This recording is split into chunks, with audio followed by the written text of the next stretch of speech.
bien, ya nos saludamos formalmente. Recuerdo el teléfono, está en pantalla. Las dos líneas son rotativas, nos deja mensajes, son bárbaros. De verdad, son absolutamente amables. Hay repeticiones por ahí a las 8 de la mañana y también tenemos mensajes de esos horarios. Muchas gracias. Hay un contacto a través de WhatsApp también en pantalla. La vuelta, como siempre decimos, y el agradecimiento a los invitados. En este caso, el doctor Daniel Videberry. Lo estábamos buscando y entre tanta tarea, porque ahora los vamos a presentar nuevamente con todo lo que tiene a su cargo. Daniel, buenas noches, bienvenido. Hola, ¿qué tal? Buenas noches. ¿Cómo estás? Bien, gracias. ¿Bien? Médico pediatra. Pediatra. Bien. ¿Cuánto hace que te recibiste ya? 35 años. Bien. Decisión propia, ¿no? Sí. No, digo, no venía de familia, No. de ahí. Primero Tenés en que punta. ser médico. Primero en punta. Bien. Daniel está trabajando en la provincia de Buenos Aires. A ver, para no cometer errores, sos responsable. Miren ustedes, y Guillermo, la sensibilidad que tiene, ¿no? Responsable del programa materno-infantil de la región sanitaria séptima. Así. Dicho así, no decimos nada. Son 10 municipios, 10 distritos. Sí, son 10 municipios, 2,5 millones de personas. 3 de febrero, Morón, Úrlinga, Sí. Marcos Paz, Las Heras, Luján, Moreno. Rodríguez. ¿Hay una de estas áreas más sensible, más dolida, que vos Sí. tengas que decir tengo que estar presente más acá para Sí, sustentarla? si bien son 10 municipios que podemos decir son todos del primer cordón y segundo del conurbano, los más vulnerables por su situación social sería Moreno y Merlo. Ajá. Y los de mayor población, 500.000 habitantes aproximadamente cada uno.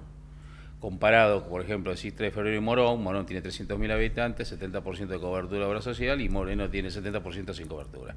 70% sin cobertura. Es todo un dato. Por eso, ahí marca la heterogeneidad que tiene la región y dónde tenemos que Mirá, estar. Guillermo, ¿no? Claro, que nos alejamos de la capital federal y se va cayendo la medicina prepaga y el trabajo informal hace que no haya una obra social sindical que lo proteja. Las Heras, Luján y Rodríguez tienen Las menos Heras, densidad. Luján tienen menos densidad, Las Heras es muy chiquito, Luján y Rodríguez también, 100 y pico de miles de habitantes, pero tienen otra complejidad de instituciones.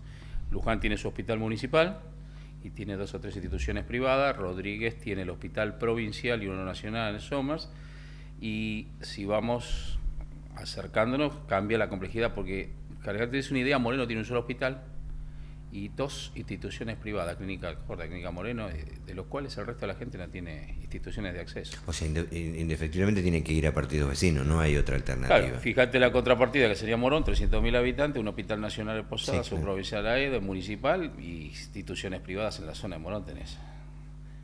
O sea que hay que moverse. Alguien prometió, viste que siempre nos preguntan cuando hablamos con funcionarios de Ituzaingó, ¿qué va a pasar con el hospital? Dicen que de aquí a fin de año van a habilitar la sala de atención de guardia y consultorios.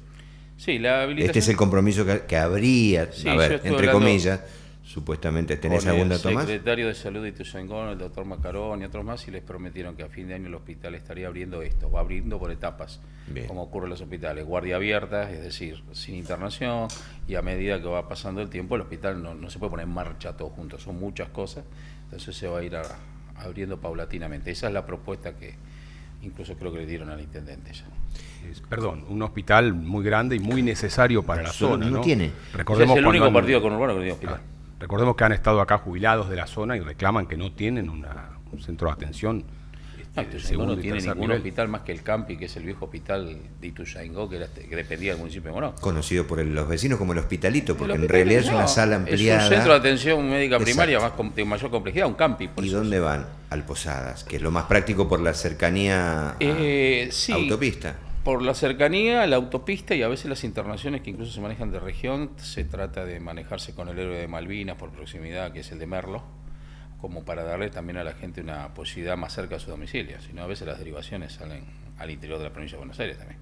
Pero Ituzaingó lo padece fríamente la falta del hospital. Guillermo plantea que hablemos de tu especialidad, de los chiquitos, de estas infecciones respiratorias, pero era indefectible, indudable no pasar por esta cuestión. Perdón, yo lo planteo desde el Desde lo mostrador médico. de la farmacia, desde la visión Lo que farmacéutica. estás viviendo vos. Que uno está viviendo en el mostrador, por la receta que traen, por las mamás que vienen, cómo está el tema de las infecciones respiratorias, ¿no? La bronquiolitis, sobre todo en el sector más sensible, que son los chicos.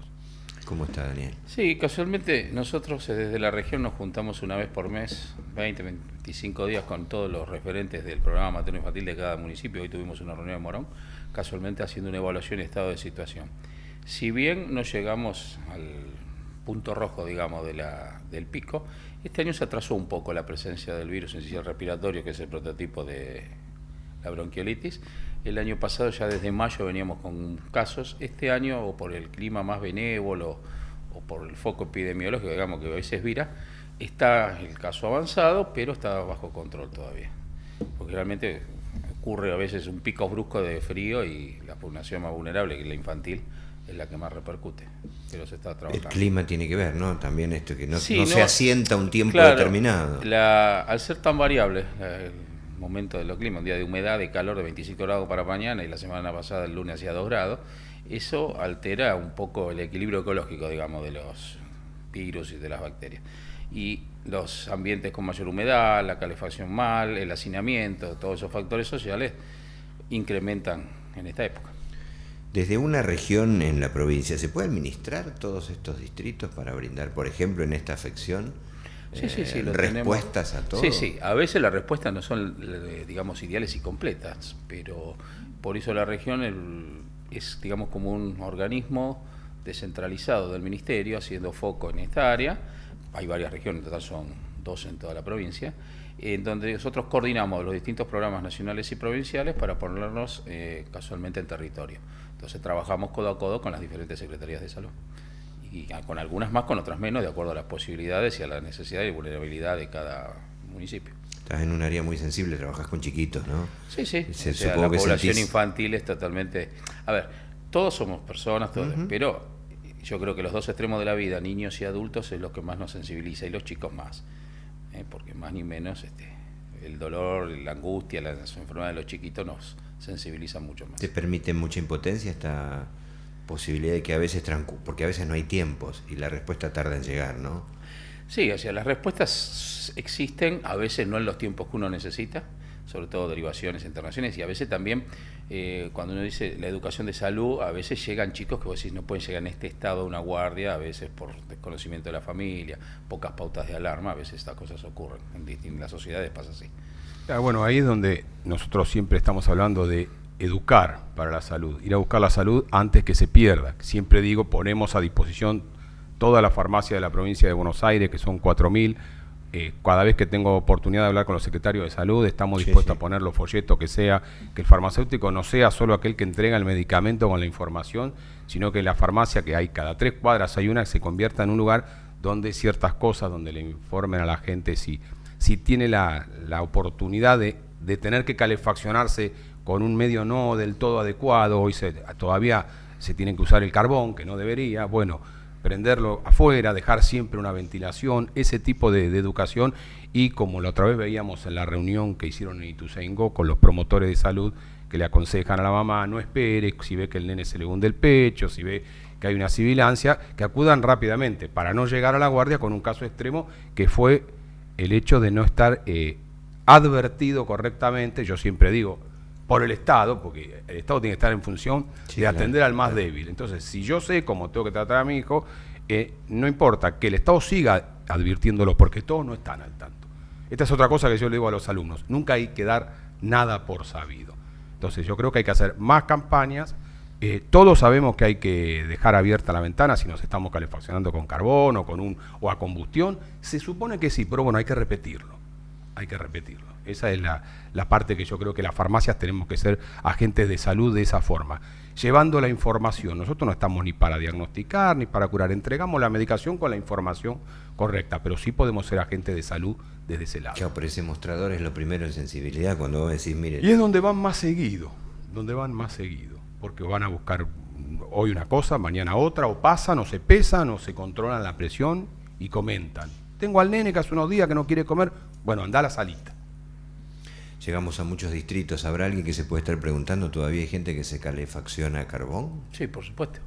A ver, partidos del conurbano, no solo de la zona este, de toda la provincia de Buenos Aires, hay gente que se calefacciona con carbón, con leña, el brasero existe, intoxicación con monóxido de carbono se sigue viendo en los hospitales, O sea, sí, la gente al frío recurre de la mejor manera y lo más práctico que tiene.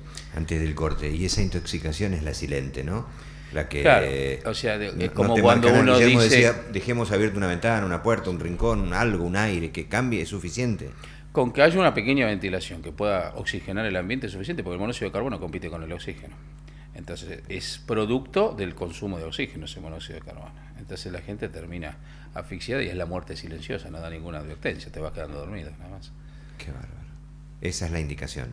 Ventilar los ambientes siempre, por más calefaccionados que estén, tener una endija de aire o aunque sea cada 10 minutos poder abrir, pero sí hay que mantenerlo. Y más si es con monóxido de carbono que es combustible. El combustible, digamos, si uno utiliza energía eléctrica, no consume tanto oxígeno. Pero no solo uno dice el carbón, hay salamandras, hay gente con un nivel cultural, social, económico que utiliza salamandra porque le gusta, como de moda y a también. veces el hogar o la chimenea tiene que tener también una ventilación adecuada, si bien, y si no, las estufas acá de tiro balanceado, pero no todos tienen esa posibilidad.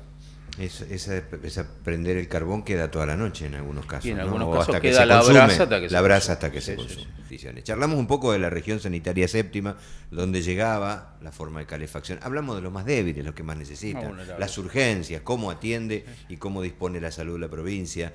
Y vos querías ir por otro lado, porque hablamos de las infecciones Nosotros agudas. hablamos de IRAP, un poco diferenciar y contarle a la gente en un idioma que es básico de qué son las infecciones respiratorias altas, bajas y algunas prevenciones para evitar, ¿no? Por caso se me ocurre a mí la gente que en esta época cierra y fuma dentro de la casa.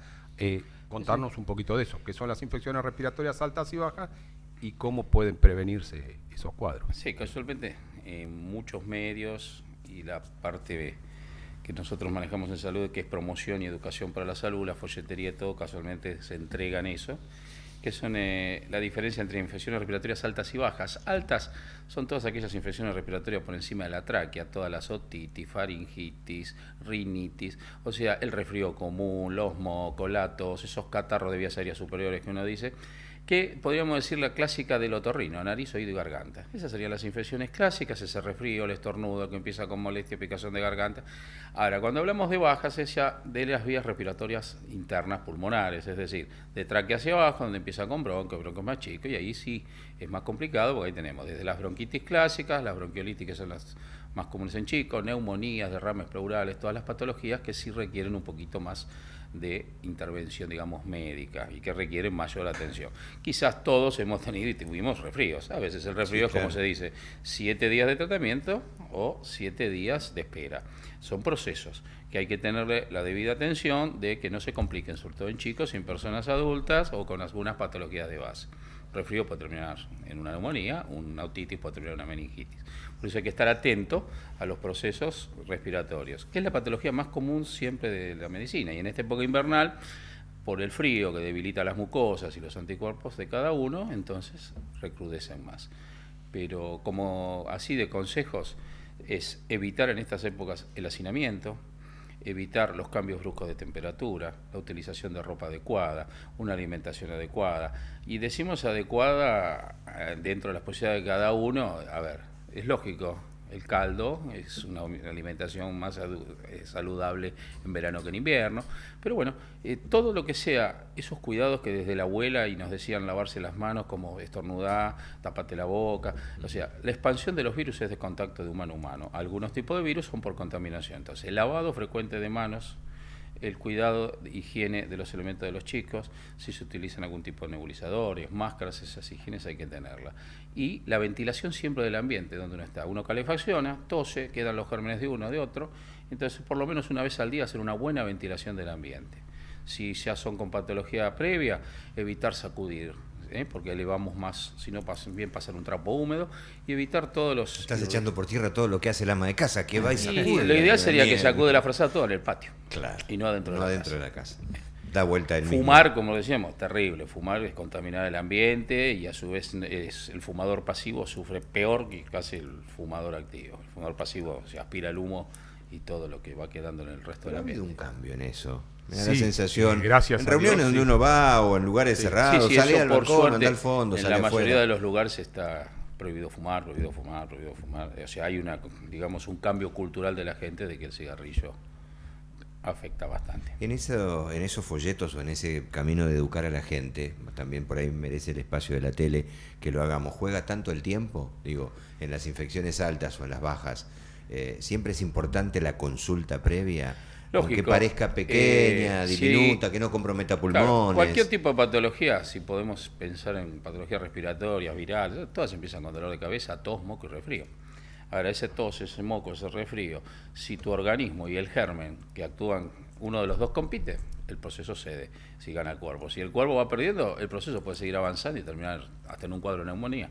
Entonces, sí es necesario hacer una consulta cuando todo proceso respiratorio es de más de 2 días, con una presencia más de fiebre y que empiezan a aparecer síntomas asociados, sobre todo en chicos nos referimos, como que rechaza la alimentación, está quejoso, le cuesta dormir, hay que acudir inmediatamente y no esperar a casos extremos de que por ahí se consulta de que hace 3 días que no come, 2 días que está con fiebre.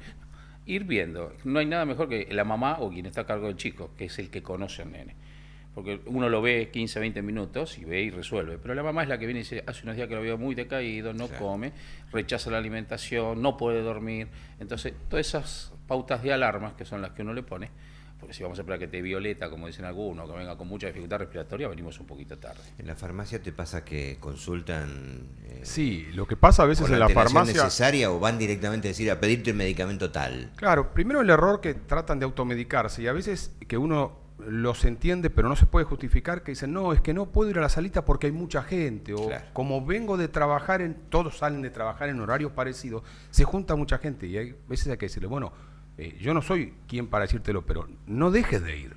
Si es una hora y si son 2 horas, son 2 horas. No nos olvidemos que cuando hay un pico de bronquiolitis, la gente dice, hay pocos centros de atención o hay pocas. No, son emergencias. Entonces, a veces lo que yo veo en el mostrador es demasiada impaciencia de decir, no voy a la salita porque está lleno de gente. Y sí, a las 7 de la tarde, en pleno invierno, es muy común que la salita esté llena de gente. Bueno, A ver, las salitas y los hospitales, uno interpreta, faltan profesionales, pueden faltar recursos, pueden faltar, pero se incrementa la patología propia, común, de todos los hospitales comunes, sumada a la respiratoria. Hoy casualmente se hablaba que el servicio de emergencias sigue recibiendo las mismas demandas clásicas sumadas a las respiratorias. Claro. Accidente de tránsito sigue habiendo, heridos de bala, todo ese tipo de patología que es una emergencia severa. ¿No los con- hay más? O sea, no porque sea el invierno, me refiero a esto. No pero sí- estacional, claro. Claro, a esto estacional hay que sumarle toda la parte respiratoria. Entonces la guardia ve duplicada la cantidad de gente. Bien. Entonces a veces la ansiedad, se generan conflictos. A veces sí, es verdad, estoy 3 horas en la guardia esperando, pero a veces no es que está esperando porque están todos descansando. Viene un caso severo, entonces pasan a atender a otros. Es muy complicada la emergencia hospitalaria. Claro, Para no- todos es una emergencia. y no hacer como, no, entonces le voy a dar tal cosa porque a Claro, la mi sobrino automedicación- lo llevaron, no, la automedicación no. La automedicación no, y aparte, a ver, muchas veces es más peligrosa. Es recontra importante que esté un médico y un farmacéutico porque él habla de la automedicarse, pero no, muchos nos llegan como diciendo, ya le di tal cosa Sí, sí, y sí. estoy esperando Sí, que haga o resultado. vienen a pedir tal cosa que es donde uno le dice, no, eso no es para eso. No, muchas veces la automedicación encubre los síntomas, porque va tapando Los síntomas, o como quien dice, va decapitando el cuadro. Entonces, cuando llegas a un cuadro muy avanzado, y ¿pero qué estoy haciendo? Y estuve tomando esto y esto.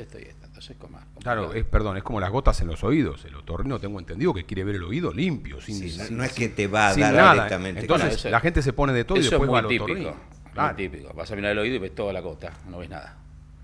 Entonces, Porque previamente claro, y alcohol aparte- lubricado o algo claro, ya... aparte puede Lo que sea, aceite. tapar. No, ¿cómo hacer? Sí, me pasa, en los turnos uno ve, me puse de todo, me puse aceite, el cono de papel, todo, el folclore que uno ve en los turnos para hacer varios libros. Sí, denota la edad el doctor Videberry con esto, por supuesto. Digo, Guillermo, ¿no? Claro.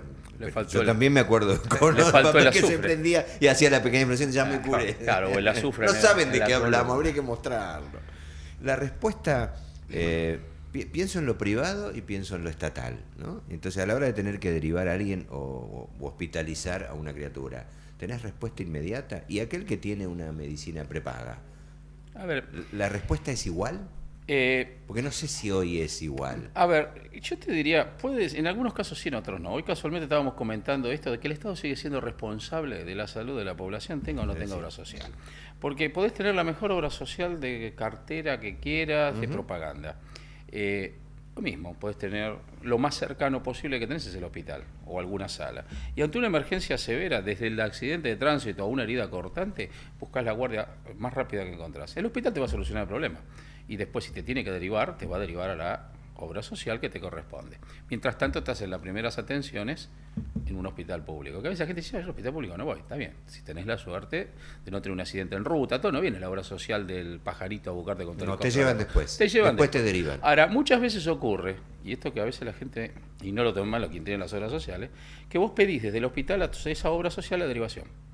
Y el hospital, la obra social prefiere a veces que sigas estando en el hospital, te coparticipa y evita tener una contratación de terceros, que a veces ocurre. Hay obras sociales que tienen su propio sanatorio y hay otras que tienen que ir por contratación. Sí, pues están saturados. Entonces, están ellos saturados porque el mejor ejemplo surgió en la gripe A.